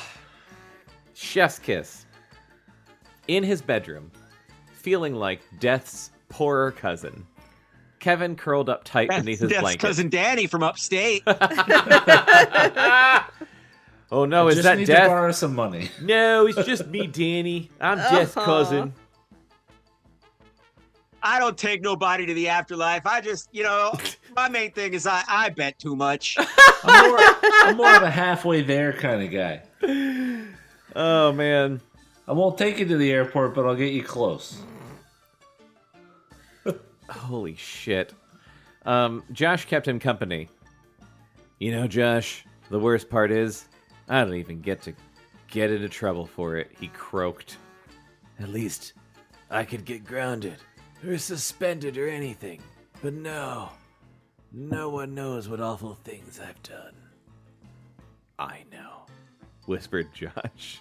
As he placed a pillow over his face. Josh is unforgiving. Holy He's a good shit. friend. But then I don't blame him. I don't blame also. him at all. He's a good friend. He's a good what friend. the young ones call a real one. Yeah, a real one at 12. Yeah. Crazy. Ahead of his time. Downstairs, the garage door ground into action as Kevin's mom returned home from work. His father would be home soon too, but Kevin would be in a deep sleep that would, if he were lucky, take him to the far ends of the universe and let him stay there a long while. That sounds nice. God! I remember Huey saying that this book is very existential, and Yeah. and now I'm getting that. That is no joke. Yeah. He completely warned us, but it just did not prepare us. Huey at knew all. everything. By the way, last time we read, I texted him. I forgot about this. I texted him while we were reading, and then He like, just sent someone to hell. yeah, I texted Huey about him sending a child to hell, and Huey said, "Oh my God, man! I was all caps waiting for this moment," and then ha ha ha ha ha. He knew. Huey, I love you. Terry would cover for him, making up some completely reasonable story to explain why her brother was sleeping at 5 in the afternoon. His parents would believe it, or at least accept it. In any case, they wouldn't challenge it. His mom would feel his forehead and worry about the flu season.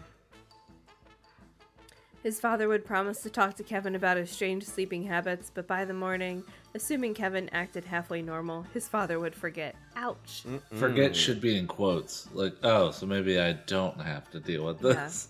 Oh, Yeah. and then this is a repeated line from earlier in the book. Uh-huh. They don't ask because they're afraid of the answer. Oh, damn. Yeah, that's deep. Kevin felt the icy talons of sleep drag him down into a numb, dreamless slumber. Jesus Christ! Ah! I'm glad I don't work tomorrow. Sometime later, Josh got barely a moment's rest that night. He had no way of knowing whether Kevin's glasses would begin to spark again. If they did, not even Josh's bedroom would be safe from Kevin's creations. The rules had changed. The only limit to what could happen was the limit of Kevin Midas's overactive imagination. Anyone could be a victim now. Before they had climbed the mountain, Josh had always prided himself on never giving in to fear. But now it had seemed... Again, you are 12. Uh-huh. That's a thought a 12-year-old has. Yeah. I was scared of a lot of shit when I was 12. But now it seemed he was afraid of everything. Shadows, noises, and worst of all, he was afraid of that awful feeling he would have when he woke up. Of not really waking up at all. Of waking up in what Mr. Kirkpatrick called the dream time. He had once more the urge to smash his fist against the wall just so that he could feel real normal pain in his knuckles. Jesus Christ. So he he's just going to wants be to one of feel those something. guys when he gets older, punching walls. Yeah, that's healthy. But now he was terrified to do even that. Because what if he hit the wall and it turned out to be made of green cheese instead of plaster? You'd be better fucking off because you wouldn't break your stupid little child hand. Yeah, I would rather hit You cheese better than hope plaster. it's cheese. Green cheese. But like most people, he's probably lactose intolerant, so... He doesn't have to eat Full it. circle. Full circle. I mean, wouldn't you eat it if your wall was made of cheese? course Yes, I would. of course I would, And I Chris. take a What kind of lactate. stupid 'cause question I'm is that? 37. Anything was possible as long as I have Kevin... to take this pill for this thing I enjoy. Yes, literally. Oh, no. Anything was possible as long as Kevin was stuck to those glasses. Anything. From Santa Claus coming down the chimney to a child-eating monster hiding in his bedroom closet. How could he sleep? How could he ever close his eyes again? You're losing it, bro, Josh told himself. This must be what it feels like to go completely psycho. And the talking to yourself isn't helping. Yeah. Josh kept his vigil until the first rays of dawn when he finally gave in to sleep. Oh, that's that chapter. But the next chapter is such a cool title. Oh my god. Ba, I know. I'm torn. So indecisive. I just never want to stop reading. I know. Ever. Hold on. How far are we? 73. Damn. We started at like 57% tonight. Tonight? Okay. Yeah, I think we can finish it next time. Yeah, definitely we're going to finish it next time. for sure. All right. Let's do it Saturday. Cancel D&D. We're doing this instead. Wow. Fuck. What a fuck. And Glass is still on, yeah. which is why you are a returning champion. MVP. Yeah.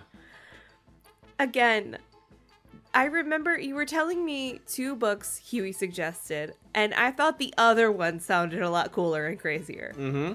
So I just want to read everything this guy has ever written. This guy Yeah, has we're totally reading the other one. this dude, have Neal to. Shusterman. Mm-hmm. This is the first book of his we've read. He is instantly shot up to like number 2 in my After Christopher in my Pike. mind. He's After a Christopher fucking Pike. Yeah. artist. It's Christopher Pike will never be dethroned, I think. There's just no way. But Christopher Pike is number 1, and now it's Neal Shusterman. Yeah. Because I'm like, this is the craziest fucking shit. I cannot wait to read more of his stuff. Alex, what did you think of your brief time with the Eyes of Kid Midas? I want to get Bertram out of hell real bad. He's a bully, but maybe he deserves better than hell. I think he does. I mean, yeah, anyone can he's be a kid. redeemed. Yeah, He's a kid. You shouldn't have done that. He's just a he's just a boy. boy. He's just a boy.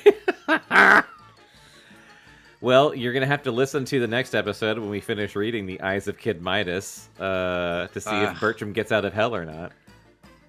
I will gladly tune in to find out the ending of this batshit crazy book. Holy fuck. Seriously. It's so nuts. We wouldn't bring you in if it wasn't worth it. That's true. Well, thank you so much for joining us. Is there anything you would like to plug for people listening? I just caught a movie on HBO Max called The Heroic Trio. It's a Chinese movie about 3 badass superhero ladies. Ooh. That sounds It's cool. it's got its problems with supernatural demons, but it's got its shots to take its science too. Let me tell you. And one of the ladies,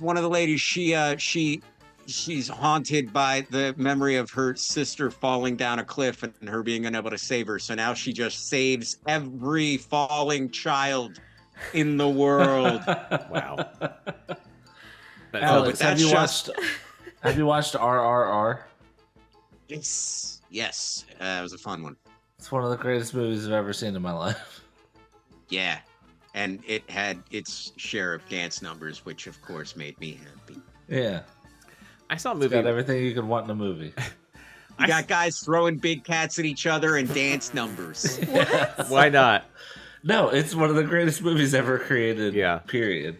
RRR. Yeah, Writing that's that my down. It's on Netflix. I know it's it's like What a was Bollywood the movie. Alex, what did you It's- say? Trio of something? The Heroic Trio, Heroic Trio. Heroic Trio. Chinese film, I believe. I watched a movie with my brother recently that I am gonna show Bekah when we have like a free night and we're in the mood for something kind of spooky. And it's called No One Will Save You, and it's on Hulu. And it's one of those movies where it's like it was a Hulu original that I'd never heard about at all, and it's crazy. It's very good, and it's one of those. It's kind of sci-fi and it's kind of horror. And it's one of those, the less you know about it, the better. So, like, I would recommend going in totally... I went in totally blank. And it was a... That's how I tend to enjoy movies the best. The Yeah. less I know about them, the more I can enjoy them. And honestly, like, even if I knew what it was about, that would have, like, detracted a little bit from the over... Because it's just... It's so... It's so wild. And I had a great time watching it. So I would also, since we're recommending movies, why not? I recommend my internet No One cut Will out. Save You if you haven't seen that. No one will save you. Very good. Thank you. Yeah. Well, thank you, Alex, so much for being our guest tonight. And thanks for listening. You can listen to the rest of this episode and a ton of other amazing books that we've read on Below Grade Level. We are approaching episode 100, which is crazy.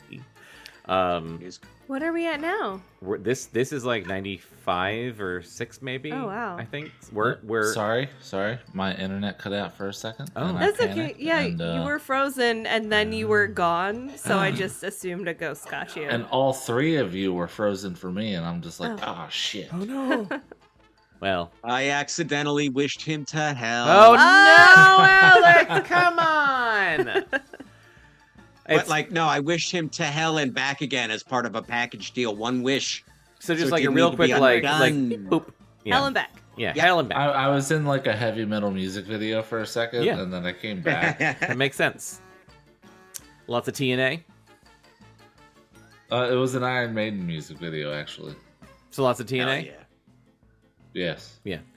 Yeah, Kelly and I were in That was Wawa the very other day, and they were uncomfortable. playing the theme song to the movie Heavy Metal. Sorry, that's Heavy all I metal. have. Heavy Metal is one of those movies where, like, I remember, I didn't steal, but like I sneakily watched like the VHS. I think my brother had it, and I knew I wasn't allowed to watch it, and I watched it when I was like kind of young, and I just And were remember you disappointed? I was disappointed. I was like super. It's not great. No, well, like I Never was seen super. it. Say what? I've never seen it. Well, it's one of those things where I'm like, is it good? I don't know, because it stuck in my brain as like from a really young age, and it stuck in my brain. And the reason I wasn't allowed to watch it is because there's a lot of boobs in it. There's TNA. There's a boob here or there. Yeah. Please stop saying TNA. I don't know how else to describe heavy metal. But like it's kind of like there's a charm to it. Like it's got that 80s animation. Interesting doesn't equal good. No, it doesn't. Right.